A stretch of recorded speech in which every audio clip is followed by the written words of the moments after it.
Good evening and welcome to this press conference following the European Council.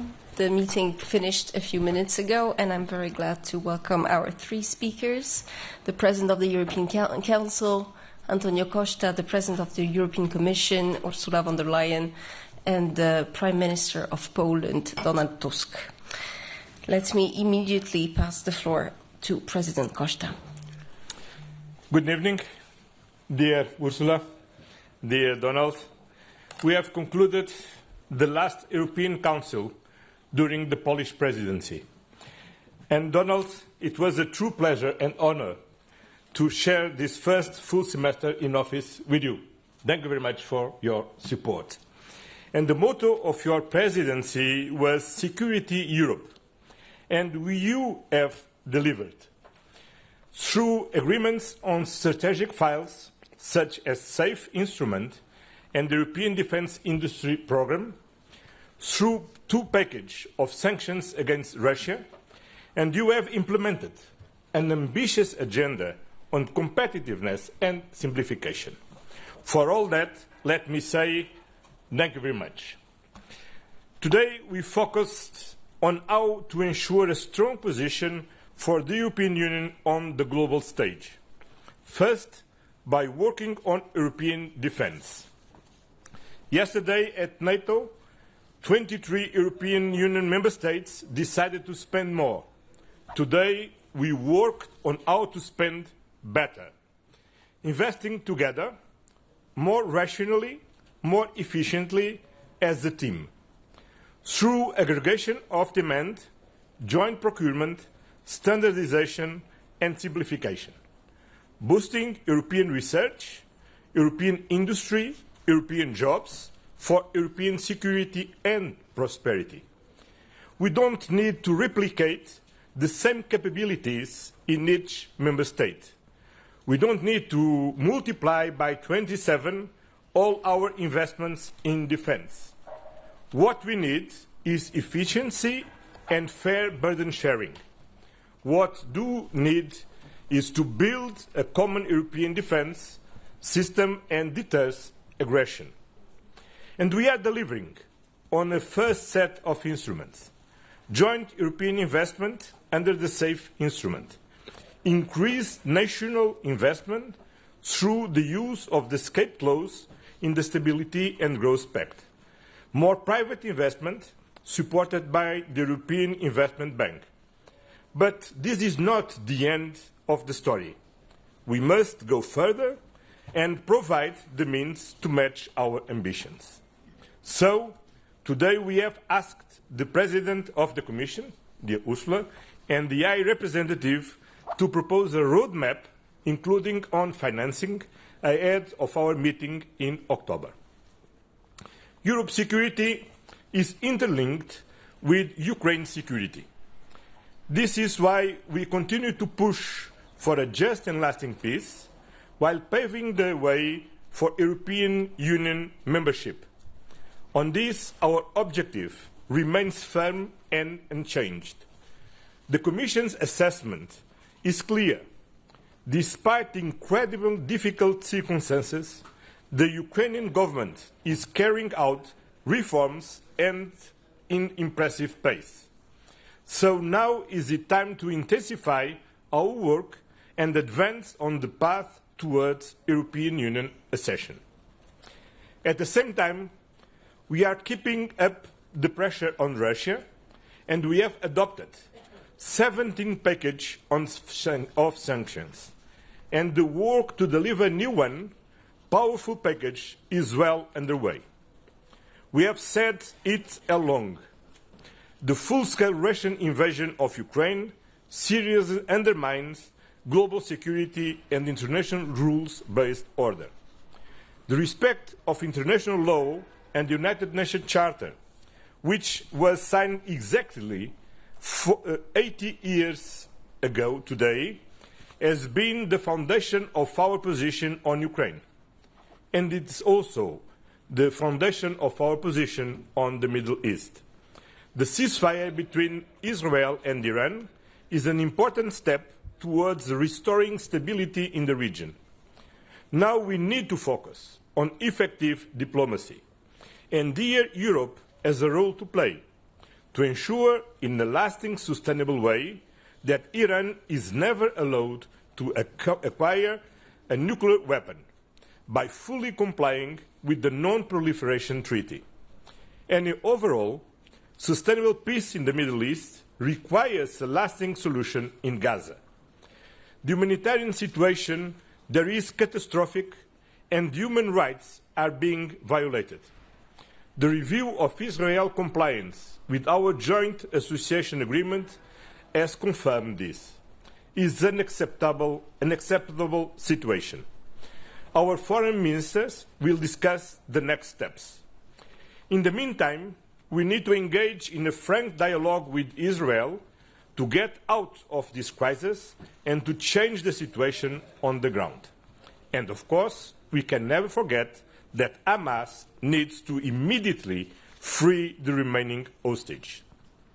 Our overarching strategy is clear: to have real peace in the Middle East. It is essential to make the two-state solution a reality. We need to make progress in this direction. Finally, to reinforce Europe's positions on the global stage, we are stepping up our internal work on improving competitiveness. First of all, with the very good work by the European Commission to develop our network on trade. And our recent bilateral summits with like-minded allies as the United Kingdom and Canada, or other key partners like South Africa or Central Asia, show that the world counts on the European Union to foster global stability and security. And the prosperity of our citizens depends on global stability and security. The upcoming summits with Moldova, Japan, China, and the countries of Latin America, the Caribbean, and the African Union in the second half of this year will give us further opportunities to promote fair and reliable trade, economic security, and to shape the clean transition. At the same time, the more competitive the European Union is, the more we will be able to shape the global economy. So we are deepening our single market and pushing to unlock the full potential of the euro, because the euro is one of the cornerstones of Europe's economic power and global leadership. This is what the leaders focus on today. Thank you very much. Madam President. Yes, thank you, Antonio. Let me start, dear Donald, with commending the Polish presidency as it draws to a close. Your presidency was challenging, but you delivered. You closed 37 major legislative files and reached negotiation mandates on another 18. Those are impressive figures. You advanced support to Ukraine with agreements on our 16th and 17th sanctions packages and new tariffs on Russian and Belarusian goods. You pushed forward on temporary protection, showing to our continent the power of Polish generosity and solidarity. You helped fast-track the SAFE regulation and moved forward with the European Defence Industry Programme to make our common home stronger and safer. This was a focused, efficient presidency that laid the groundwork for Denmark as of July. So, Donald, thank you very much for your leadership and for your commitment to Europe today and always. This European Council came at an important time. It follows a series of key international meetings, the G7, the EU-Canada and NATO summits, and it takes place against the backdrop of serious geopolitical and geoeconomic volatility. So it's an important moment to take stock and coordinate our answers. First, we discussed Europe's defence. Together, we have come a long way since our European Council in March. Our Defence Readiness Plan 2030 sets out a roadmap. The Rearm Europe plan lays out the tools to deliver the necessary surge of investment. 16 member states have requested the activation of the National Escape Clause, and this will allow them a substantial increase of defence expenditure without triggering the excessive deficit procedure. And under your presidency, Donald, we agreed in no time to the SAFE regulation. 71 days, it's a record, it's fantastic. 10 member states have already signalled their intention to take up loans under SAFE, and I expect more to join. But it is not just about how much we are spending, but how we are spending. We're building a genuine EU-wide market for defence equipment with scale, with interoperability and efficiency at its core. This starts with removing the barriers and introducing simplification procedures. We have our Defence Readiness Omnibus proposal. It will enable fast-track permitting for defence industry, environmental derogations and simplified state aid rules. Now we urgently need an agreement on this omnibus. Finally, we invest in Ukraine. SAFE loans will also allow procuring together with Ukraine and from Ukraine's defence industry. The stronger Ukraine becomes, the more it can defend itself against Russia's aggression, the better it is for all of us. And beyond our borders, we're building security and defence partnerships to achieve strategic depth. 8 so far, including Japan, South Korea, UK, Canada, and soon Australia. My second point is we discussed the situation in the Middle East. Europe welcomes the announcement of a ceasefire. It must be respected by all parties. Restoring stability in the region depends on it, and it depends as well as on Iran's readiness to return to a serious and credible diplomatic process. As you said, Iran must never obtain a nuclear bomb. The negotiating table remains the only viable path forward. At the same time, we cannot lose sight of the humanitarian situation in Gaza, which remains abhorrent and unbearable. Humanitarian aid needs to reach Gaza immediately and unimpeded, at speed and at scale. Europe will keep on calling for a sustainable ceasefire and the release of hostages, leading to a permanent end of hostilities. Third, we discussed Ukraine. President Zelensky joined us per video conference. We agreed to maintain our financial support to Ukraine on all fronts, military, economically and politically. Militarily, we recently allocated €1 billion to Ukraine's defence industry through the windfall profits from the frozen Russian assets. We are on track to reach the target of 2 million rounds of artillery for Ukraine in 2025. And we are ready to front-load the remaining 11 billion of the G7 loans because we know how important it is now for Ukraine to ask for this money. Politically, we must keep up the pressure on Russia to engage in serious talks, starting with a real ceasefire, and therefore our 18th sanctions package aims to do that. We should be in a position to have an agreed package soon. At the same time, we are also accompanying Ukraine on its EU path. Under relentless fire, Ukraine is passing reform after reform. It's impressive. And this is why the Commission defends the opening of the first cluster of negotiation. Ukraine has delivered. Now we must too, because the accession process is based on merit and Ukraine merits moving forward. Our last session on geoeconomics and competitiveness. I'm almost done. I briefed leaders on the current state of play in our trade talks with the United States. President Trump and I had a good discussion at the G7 summit in Canada. Back then, we agreed to speed up the work with a clear goal, an agreement before the 9th of July. Today, we received the latest US document for further negotiations. We are assessing it as we speak right now. So our message today is clear. We are ready for a deal. At the same time, we are preparing for the possibility that no satisfactory agreement is reached. This is why we consulted on a rebalancing list, and we will defend the European interest as needed. In short, all options remain on the table. To conclude, we had a productive summit at a decisive time, and the path onwards is clear. Thank you very much. Thank you. Pani Premierze. Dziękuję bardzo. Dziękuję za słowa uznania pod adresem polskiej prezydencji. Dziękuję wszystkim z mojej drużyny, którzy ciężko pracowali przez te długie miesiące, bardzo wymagające miesiące.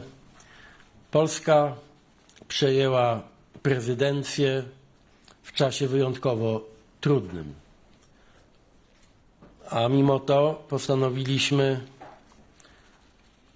wspólnie z naszymi partnerami,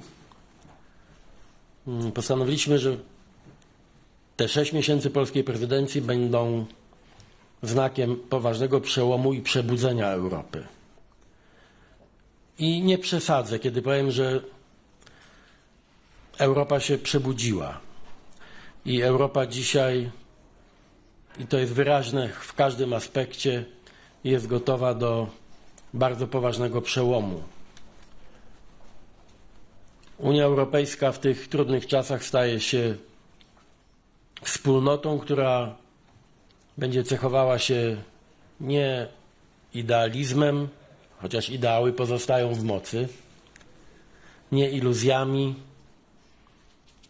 nie pustymi nadziejami na lepszy świat, tylko Unia Europejska staje się świadomym, globalnym graczem w czasach wojen, niepokoju, konfliktów handlowych,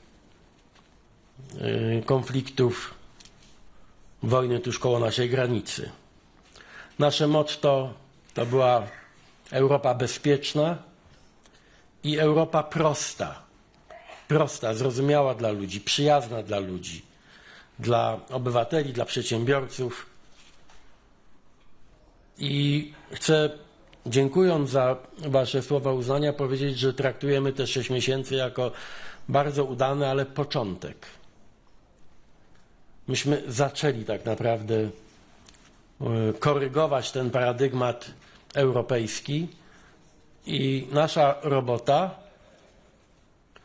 będzie miała naprawdę sens, jeśli kolejne miesiące i kolejne lata będą kontynuacją tej odważnej i dość zasadniczej zmiany.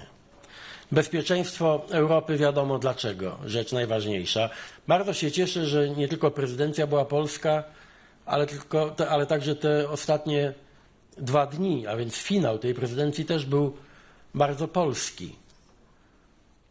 To jest symboliczny zbieg okoliczności, że wczoraj mimo wielkich trudności i wątpliwości udało się uzyskać zgodę wszystkich członków Paktu Północnoatlantyckiego co do wysokości wydatków na zbrojenia członków NATO. I ustalono, i dotyczy to także wszystkich europejskich partnerów, że ten poziom będzie polski, to znaczy 5%. Mówię o tym z satysfakcją, bo właśnie Polska w tym roku wyda na obronę 5%. Dlatego także dzisiaj w czasie naszej debaty chyba dość, mam nadzieję, dość przekonująco tłumaczyłem naszym koleżankom i kolegom, którzy obawiali się, że te 5% na obronę to jest coś bardzo trudnego albo wręcz niemożliwego do osiągnięcia, że to jest możliwe. To jest trudne, ale to jest możliwe i to jest potrzebne. I że to nie są puste słowa, to nie są tylko deklaracje, ale polska prezydencja i polska rzeczywistość pokazuje, że to jest nie tylko potrzebne, nie tylko trudne, ale też możliwe. To jest pierwszy raz, kiedy Europa zdecydowała się uruchomić wielkie środki na rzecz swojej obrony. Też mam osobistą satysfakcję z tego powodu. Mija dokładnie ponad 20 lat, kiedy po raz pierwszy staraliśmy się formułować w moim kraju ideę wspólnych działań obronnych. 15 lat temu proponowałem partnerom w Unii Europejskiej, abyśmy zaczęli myśleć o wspólnych przedsięwzięciach już praktycznych. Też minęło 15 lat od czasu, kiedy Polska proponowała Unię energetyczną, wspólne zakupy, wspólną politykę energetyczną po to, żeby uniezależnić się od zewnętrznych dostawców surowców, przede wszystkim wobec Rosji. I wtedy to się nie udało, no mówiąc krótko. Dzisiaj mogę z satysfakcją powiedzieć, że kończąc polską prezydencję, mogę ogłosić, że właściwie wszystkie te polskie marzenia sprzed wielu lat stały się dzisiaj naprawdę realnością europejską i że Polska miała tu naprawdę bardzo duży wkład. Te 150 miliardów na europejską obronność, łatwo dostępnych, nisko oprocentowanych kredytów, to też przecież dopiero początek. Ruszył też Europejski Program Przemysłu Obronnego, EDIP. Też było trudne, wydawało się, że będziemy się dłużej kłócić na ten temat, kto będzie mógł z tego korzystać, na jakich zasadach, a jednak uzyskaliśmy tutaj porozumienie. Zmieniło się także myślenie o migracji. To nie było bezpośrednio zadanie polskiej prezydencji, ale dokładnie w czasie naszej prezydencji proponowaliśmy także twarde i zdroworozsądkowe rozwiązania. A więc przede wszystkim nastawienie się na ochronę granic zewnętrznych Unii Europejskiej. Będziemy dalej nad tym pracować. My podjęliśmy takie twarde decyzje u siebie i czekają nas jeszcze trudne miesiące i będziemy się naprawdę twardo spierać i kłócić o to, aby wszyscy w Europie zrozumieli, że jedyną metodą ograniczenia do minimum nielegalnej migracji jest skuteczna ochrona granicy zewnętrznej ze wszystkimi dostępnymi nam środkami i z koniecznymi zmianami prawnymi. Identyfikujemy te konieczności i będziemy na pewno w tę stronę przekonywać wszystkich naszych partnerów. Konkurencyjność, a więc symplifikacja, uproszczenia, deregulacja, różnie to nazywamy, ale i tu jestem bardzo zobowiązany. Droga Ursulo, naprawdę to była świetna współpraca i też uważam, że jest to początek. To też ma taki polski znak jakości, bo w tym samym czasie w Polsce podjęliśmy gigantyczny wysiłek bardzo masywnej akcji deregulacyjnej, bezprecedensowej w historii, być może w ogóle krajów, członków Unii Europejskiej. W ciągu 3 miesięcy dokonaliśmy zmian w 191 ustawach w Polsce i chcieliśmy, aby ten impet polski był także zauważalny i żeby miał wpływ na to, co dzieje się w Unii Europejskiej i dzięki waszemu zaangażowaniu za to bardzo dziękuję.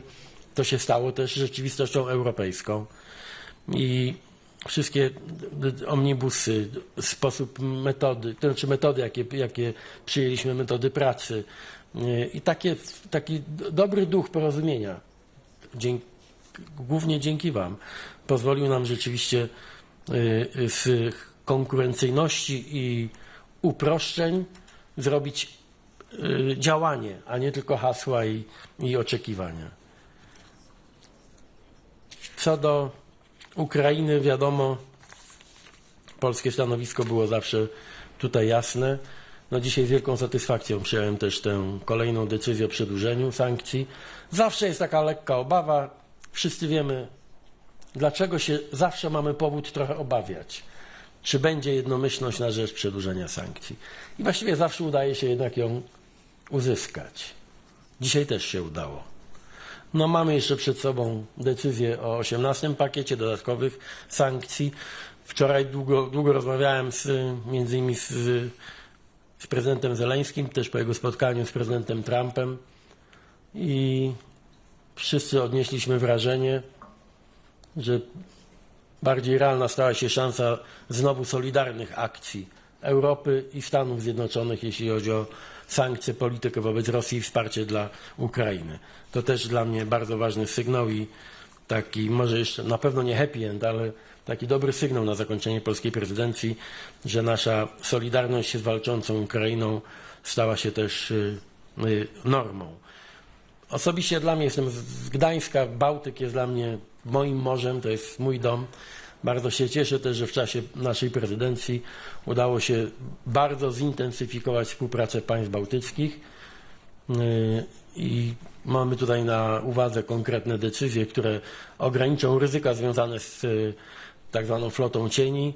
To Shadow Fleet to jest nie tylko zagrożenie dla naszej infrastruktury na Bałtyku, ale to może być tak, że jest już gigantyczne zagrożenie środowiskowe, ponieważ ta flota cieni to często są tankowce, statki, które do niczego się nie nadają tak naprawdę i stanowią wielkie zagrożenie dla środowiska naturalnego.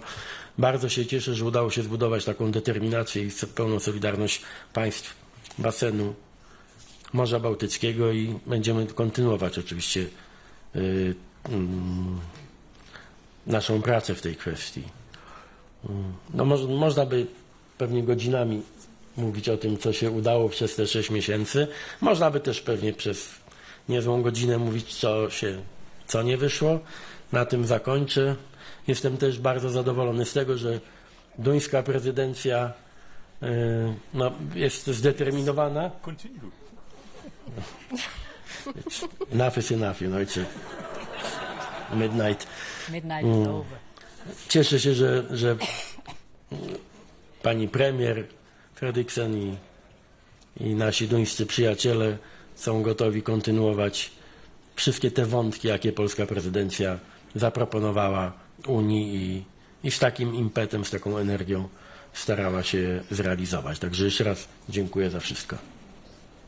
To my dziękujemy. I'll open the floor. Maria. Thank you so much, Maria. Today, Grand Continent. President von der Leyen, yesterday you said something that many had been hoping you would, and that is the Pride in Budapest should go ahead, and it should go ahead without any fear, any intimidation. And you also said, I will always be your ally. So I wonder, what does being an ally mean to you? Would you go? Do you believe European officials should go and show support? And what happens if there is indeed intimidation on Saturday? What measures would you take against Viktor Orban? Thank you. And then question for President Costa. Today in the conclusions, Article 2 was mentioned. That is important, it is significant, but we're seeing there's real difficulties among member states when it comes to taking action on Israel. I wonder whether you're disappointed and how would you do it differently. And for President, just very quickly, Prime Minister Tusk, yesterday there was a lot of debate about whether or not Donald Trump is the daddy of NATO. Did you feel you were the daddy of this presidency?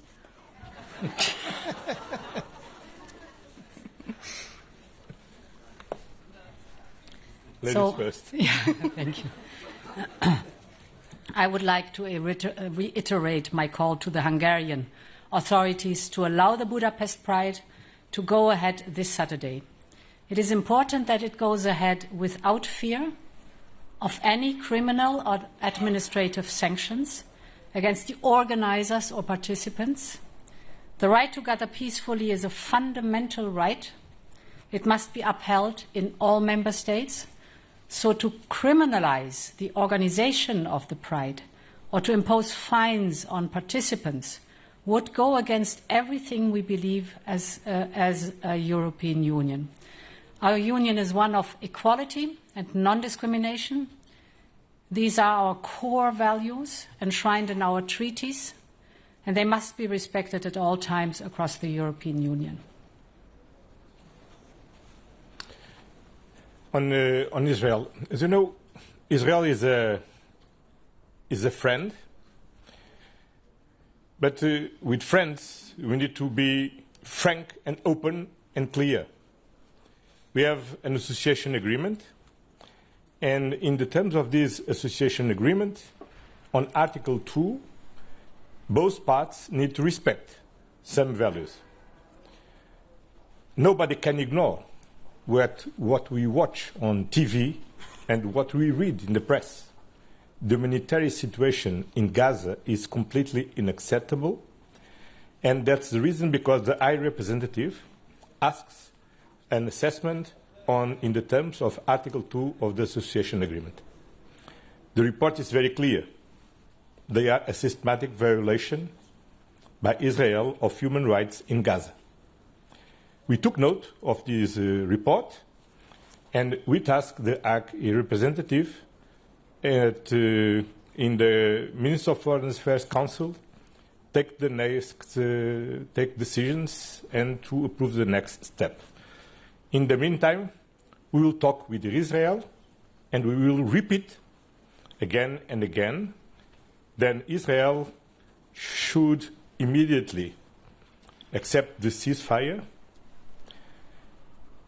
and the blockage to the humanitarian aid and full respect the human rights in Gaza and stop also the illegal new settlements in the West Bank.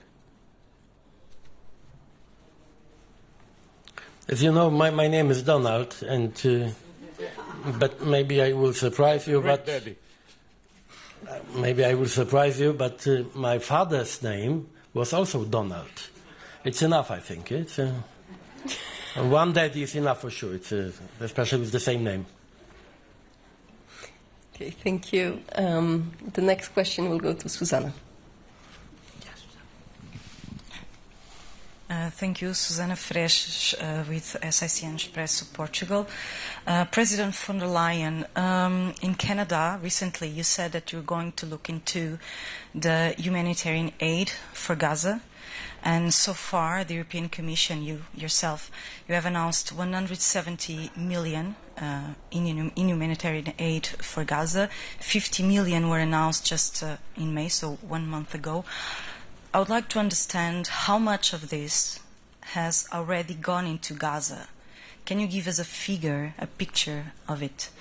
And para o Presidente do Conselho Europeu em português, se puder. Vou tentar perceber. Como é que acabou de dizer que a situação é inaceitável, que Israel está a violar os direitos humanos? Como é que se justifica que a União Europeia, sendo o maior parceiro comercial de Israel, não consiga garantir que a ajuda humanitária entre em Gaza, não consiga pressionar Israel? Diz que vai continuar a falar, mas até agora as palavras pouco efeitos tiveram. Eu pergunto-lhe se a União Europeia é impotente face a Israel.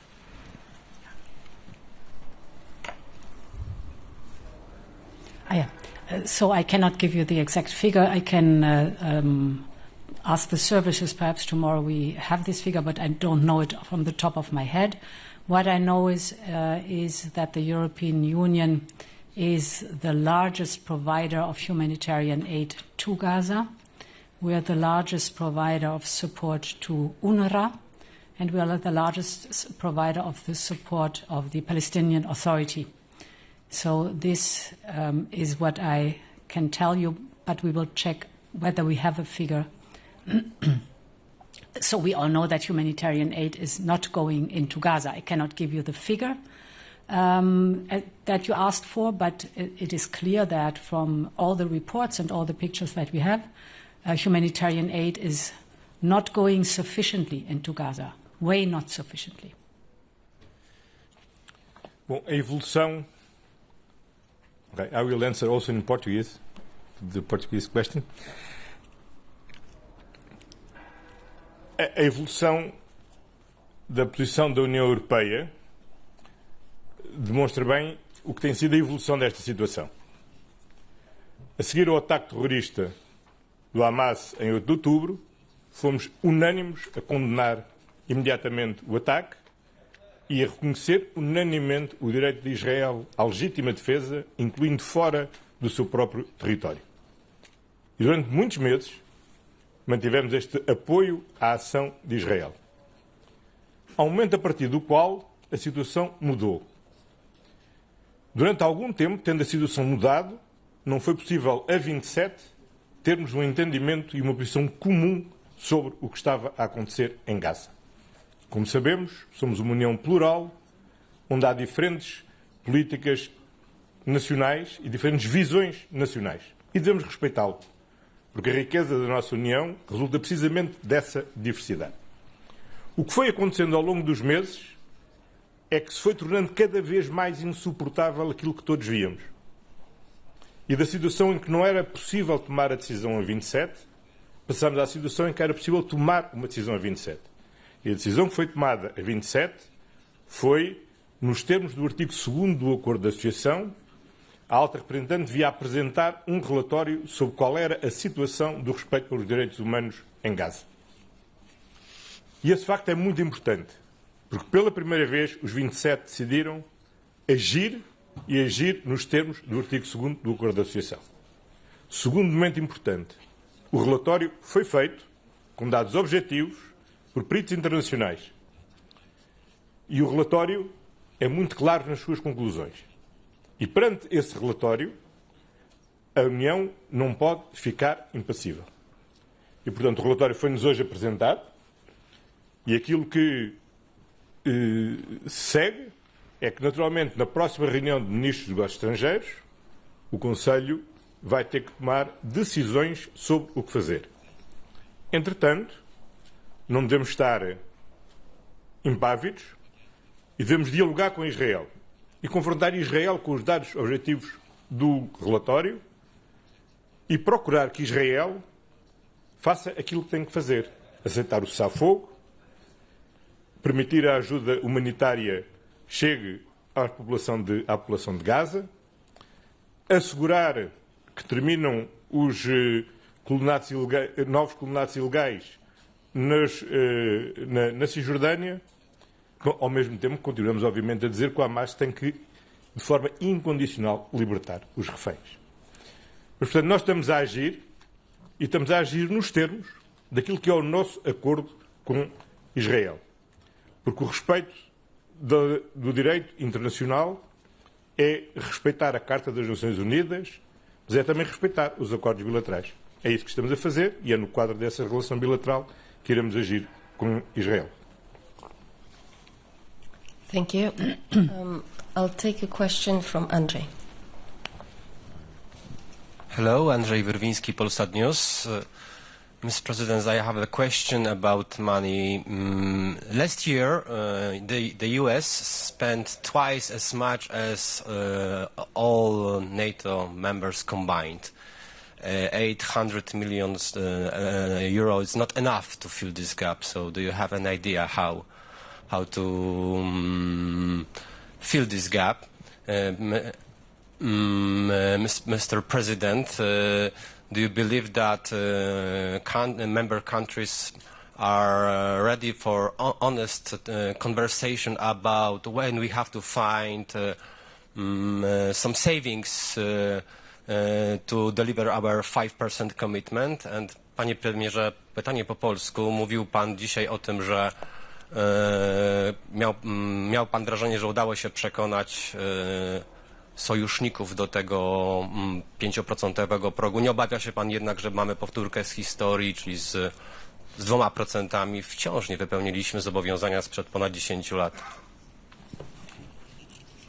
Well, first of all, the 800 billion is not all the amount that the member states will spend. 800 billion is 150 billion of the SAFE program, and the rest is all amount that the member states can use if they use completely the escape clause. But on top of this, the member states have their own commitments and their own defense expenditure. And allow me to say something very important. The commitment took in 2014 is to reach 2% by 2024. And last year, in 2024, on the average of the 23 member states of the European Union who are allies in NATO, on average, they reach already the 2%. Of course, with a great disparity. Poland is almost 5%, others less than 2%. But on average, the 23 member states who are allies in NATO reach the target agreed 10 years ago.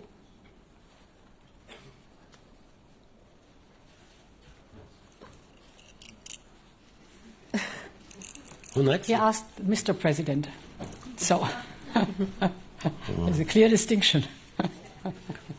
Jako premier polskiego rządu jestem odpowiedzialny za skuteczne wydanie naszych pieniędzy na nasze zbrojenia. I tu, tak jak wszyscy wiedzą, Polska jest wzorem do naśladowania. Ta średnia do tej pory europejska oczywiście nie jest zadowalająca. Są kraje, które osiągają niezły poziom wydatków, na przykład Grecja. Są kraje, które ciągle bronią się rękami i nogami przed zwiększeniem wydatków, lekceważąc moim zdaniem trochę zagrożenie tylko dlatego, że leżą daleko od Rosji. Ale ja bym dzisiaj nie szukał dziury w całym. Wiadomo, że to zajmie trochę czasu. Nie chodzi tylko o to, żeby przyjąć na siebie zobowiązanie o tych 5%, a żeby być dokładnym 3,5 plus 1,5 na wydatki około zbrojeniowe. I część państw mówi, że nie jest przygotowana do wydania tych pieniędzy, bo nie bardzo by nawet wiedziała, na co może wydać.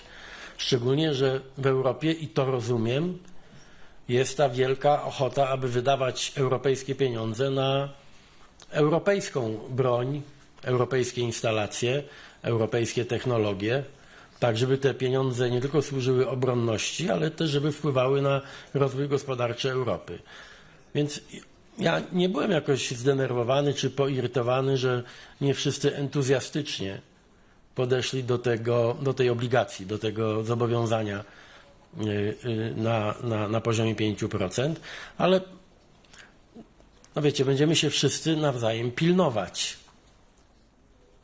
I wydaje się, że wreszcie dotarło do wszystkich, że stanowisko prezydenta Trumpa i administracji waszyngtońskiej, stanowisko jednoznaczne, że skończyły się takie wojskowe wakacje dla Europy i że Europa musi przyjąć na siebie dużo więcej obowiązków i odpowiedzialności za własne bezpieczeństwo. I tak naprawdę to jest chyba najpoważniejszy argument i ja wierzę w skuteczność tego argumentu.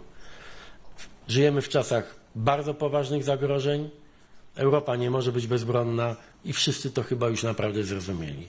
Nawet jeśli nie każdy da radę w odpowiednim czasie wypełnić ten poziom 5%, to fakt, że to ruszyło do przodu i to w sposób masywny, jest naprawdę momentem przełomowym. Mówię o tym nie dlatego, że to jest moja zasługa. Przecież wiadomo, kogo posłuchali.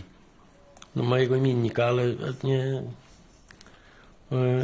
Ale przykład Polski też ma znaczenie, moim zdaniem takie zachęcające innych do podjęcia tego wysiłku.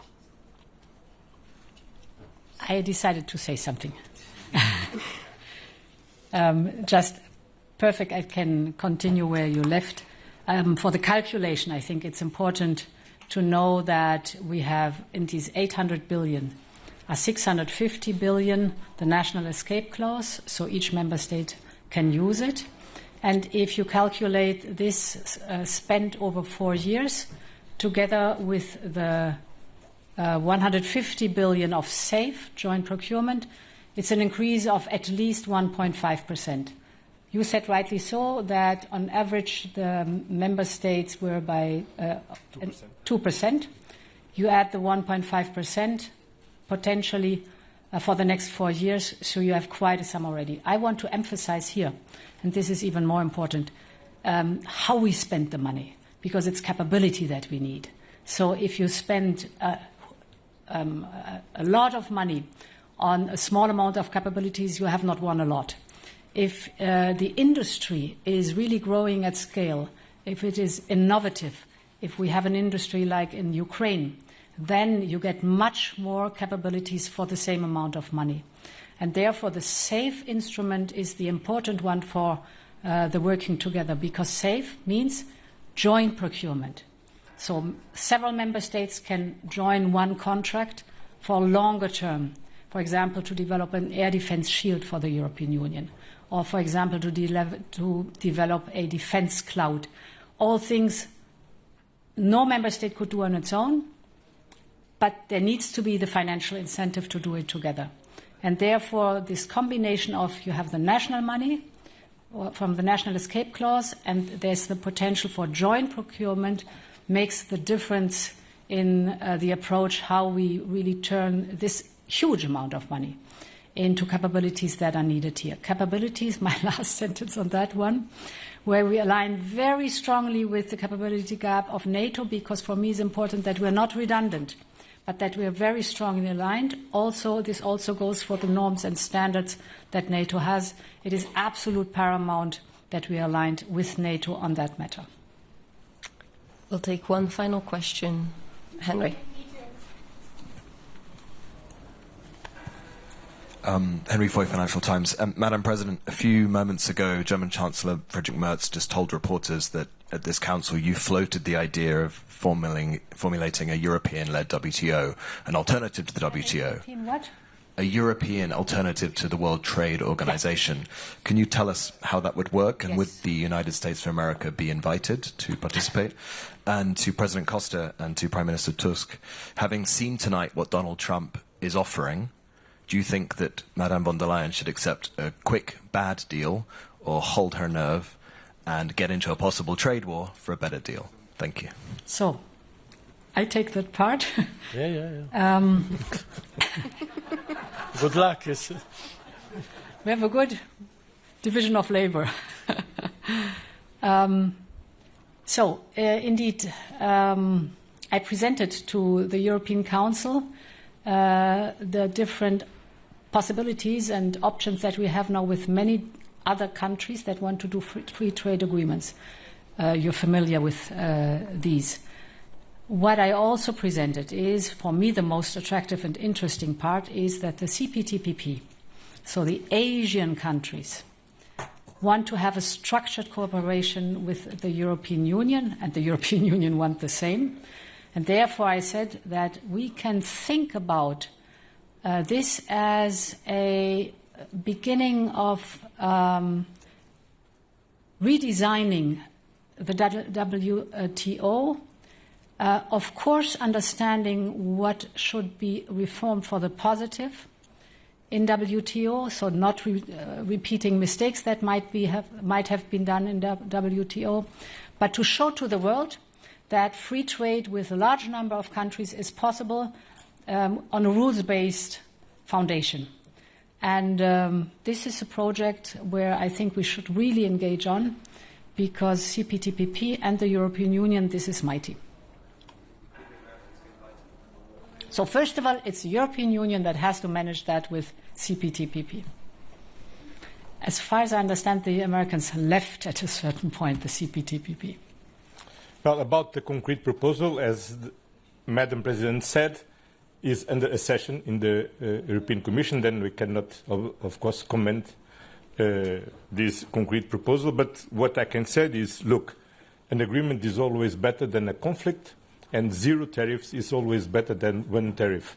And uncertainty is the worst thing for our economy, and we need to come to give certainty to our investors, to our workers, to our companies, as soon as possible. We all agreed, I think, that we should be as a